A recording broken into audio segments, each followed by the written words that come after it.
खूब सारी तस्वीरें आ रही हैं क्योंकि टीएमसी के खिलाफ ना लोगों का गुस्सा थमता हुआ नजर आ रहा है और ना ही अंडे फेंकने का यह सिलसिला रुक रहा है। अब लोगों के गुस्से का शिकार बने हैं उत्तर 24 परगना जिले के कमरहाटी से टीएमसी विधायक मदन मित्रा, जहां लोगों ने उनके खिलाफ जबरदस्त नारेबाजी भी की है और साथ ही अंडे भी बरसा दिए।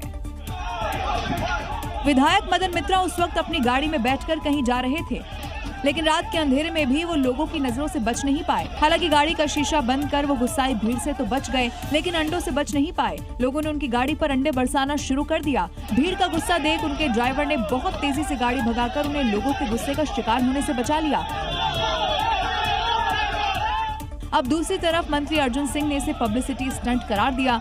उसने अपने लोगों से ही अपने गाड़ी पर अटैक कराया है ताकि उसको सिक्योरिटी मिल सके, इसीलिए। और बीजेपी को इसमें भले ही साजिश नजर आ रही हो, लेकिन लोगों के हाथों में मौजूद अंडे लगातार टीएमसी नेताओं पर बरस रहे हैं। चाहे वो पार्षद जयप्रकाश मजूमदार हो या फिर अतानु गिरी या फिर अरिजीत दास ठाकुर और पुराना, सबका इलाज अंडे से ही हुआ है।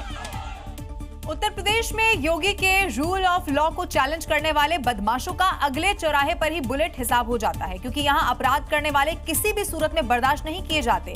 उत्तर प्रदेश के शहर शहर हुई मुठभेड़ में कई अपराधियों को लंगड़ा कर दिया गया। उत्तर प्रदेश में जो क्राइम का रास्ता चुनता है, कानून से खिलवाड़ करता है, उसका क्या हश्र होता है, इसकी पूरी पिक्चर एक ही रात में योगी फोर्स ने दिखा दी।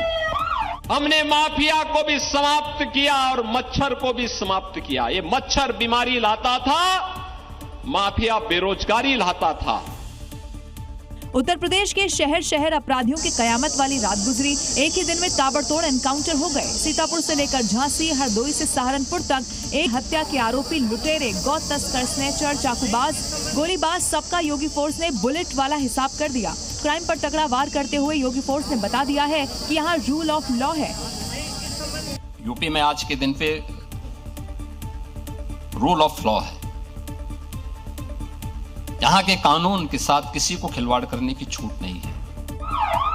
उत्तर प्रदेश में अपराधी कोई भी हो, अपराध कोई भी किया हो, अगर कानून से खिलवाड़ किया तो अगले मोड़ पर यमराज का मिलना तय है। और अब अगली खबर ओडिशा से है, जहां भ्रष्टाचार के खिलाफ सख्त कार्रवाई लगातार देखने को मिल रही है। जहां बालीगुड़ा के assistant executive engineer Baikunthanath Behera के घर और लॉकर में छिपाकर रखी गई काली कमाई मिल गई है। मात्र 6,000 रुपए सैलरी से नौकरी शुरू करने वाले इंजीनियर के पास से 2 करोड़ से ज्यादा का कैश और करोड़ों की प्रॉपर्टी बरामद कर ली गई। जब घूसखोर बैकुंठनाथ बेहरा के बैंक का लॉकर खोला गया तो काली कमाई बाहर निकलनी शुरू हो गई। देखिए 500 के नोटों की गड्डियां कैसे सजा कर रखी हुई है। अब इन तस्वीरों को देखिए, कैसे बड़े से टेबल पर काली कमाई के नोटों के बंडल रखे हैं। 500 के नोटों की इतनी गड्डियां की आंखें फटी की फटी रह जाए। शुरुआती जांच में इन लॉकरों से तकरीबन 2.5 करोड़ रुपए की भारी भरकम नकदी बरामद की गई। बेहरा के नाम पर भुवनेश्वर समेत दूसरे शहरों में 5 मल्टी स्टोरी इमारतें हैं।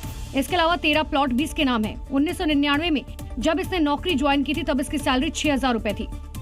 27 सालों में इसने इतनी काली कमाई से करोड़ों की प्रॉपर्टी बना ली। विजिलेंस टीम अब जांच में जुटी है कि इतनी संपत्ति आखिर आई कहां से। ओडिशा में घूसखोरों के खिलाफ कार्रवाई लगातार जारी है। साल 2025 में विजिलेंस ने 205 आपराधिक मामले दर्ज किए, 220 को गिरफ्तार किया, जिसमें 53 क्लास 1 अधिकारी थे। इसके पास 120 करोड़ से ज्यादा की संपत्ति, 153 बिल्डिंग, 714 प्लॉट और 18 किलो सोना बरामद हुआ।